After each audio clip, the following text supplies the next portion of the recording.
Hi friends, നമ്മൾ ഇന്ന് പരിചയപ്പെടാൻ പോകുന്നത് റോട്ടറി ഫോണാണ്. ഇത് പണ്ട് കാലത്ത് BSNLൊക്കെ കൊടുത്തുകൊണ്ടിരുന്ന റോട്ടറി ഫോണാണ്. BSNL എന്ന് പറഞ്ഞു കഴിഞ്ഞാൽ ഒരു വീട്ടിൽ ഒരു എന്താ പറയുക, ഒരു സിറ്റിയിൽ ഒരു വീട്ടിലൊക്കെ ആയിരുന്നു പണ്ട് ഫോൺ ഉണ്ടായിരുന്നത്. ഗൾഫിലുള്ളവരെയൊക്കെ വിളിക്കാനൊക്കെ അവർ വിളിച്ചിട്ട് ടൈമൊക്കെ പറയുമ്പോൾ അവർ വന്ന് വെയിറ്റ് ചെയ്തിരുന്ന് കോൾ കണക്ട് ചെയ്തുകൊണ്ടിരുന്ന ക്രിങ് ക്രിങ് ക്രിങ് ക്രിങ് എന്ന് അടിച്ചുകൊണ്ടിരുന്ന ഒരു ലാൻഡ് ലൈൻ ഫോണാണ് ഇപ്പം പരിചയപ്പെടുന്നത്. ഇതിൻ്റെ ഒരു വമ്പൻ കളക്ഷൻ നമ്മുടെ കാർണിവേഴ്സ് ആൻറ്റിക് മ്യൂസിയത്തിലുണ്ട്.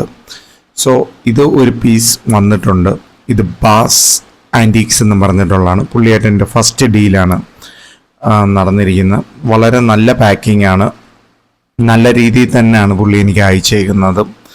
പിന്നെ എന്ത് പറയാനാ, ഇതൊരു നൊസ്റ്റാലജിയെ തൊട്ടുണർത്തുന്ന ഒരു സംഭവമാണ്. കാര്യം പണ്ട് സ്കൂളിലൊക്കെ പഠിക്കുന്ന സമയത്ത് എൻ്റെ അപ്പൂപ്പൻ, എൻ്റെ അച്ഛൻ തുടങ്ങിയവരെല്ലാം ഈ ഫോണിൽ വിളിക്കാറുണ്ടായിരുന്നു.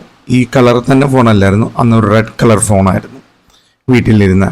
അതൊക്കെ പോയി ഇപ്പോൾ ഇതെല്ലാം കളക്ഷനിൽ വരുമ്പോൾ അതിനെക്കുറിച്ചൊക്കെ ഇങ്ങനെ ഓർക്കാറുണ്ട്. സോ ഇതും നമ്മുടെ ഇതിലൂടെ ആഡ് ഓൺ ആയിരിക്കുന്നു. നമ്മുടെ ആൻറ്റിക് മാസ്റ്റർ ചാനലിലോട്ടും കാർണിവേഴ്സ് ആൻറ്റിക് സ്റ്റുഡിയോയിലോട്ടും ഇത് ആഡ് ചെയ്തേക്കുന്നു. പിന്നെ നമ്മുടെ ഇൻസ്റ്റാഗ്രാം പേജ്, നമ്മുടെ ഫേസ്ബുക്ക് പേജ് ഫോളോ ചെയ്യാത്തവർ ഏതെങ്കിലും ഫ്രണ്ട്സ് ഉണ്ടെങ്കിൽ ഫോളോ ചെയ്യണം. പിന്നെ അതേപോലെ തന്നെ നമ്മുടെ യൂട്യൂബ് ചാനൽ ആൻറ്റിക് മാസ്റ്റർ പുതിയ ഫ്രണ്ട്സ് സബ്സ്ക്രൈബ് ചെയ്യുകയും ഷെയർ ചെയ്യുകയും ബെല്ലൈക്കൺ അമർത്തുകയും. നിങ്ങളുടെ കമൻസാണ് ഞങ്ങൾക്ക് ഊർജ്ജമായിട്ട് കിട്ടുന്നത്. സോ തീർച്ചയായിട്ടും കമൻ്റ് ഇടണം. സോ പുതിയൊരു ടോപ്പിക്കായി കണ്ടെത്തുന്നിടം വരെ signing out, Nijesh Chandra. Thanks for watching A new video. Thank you.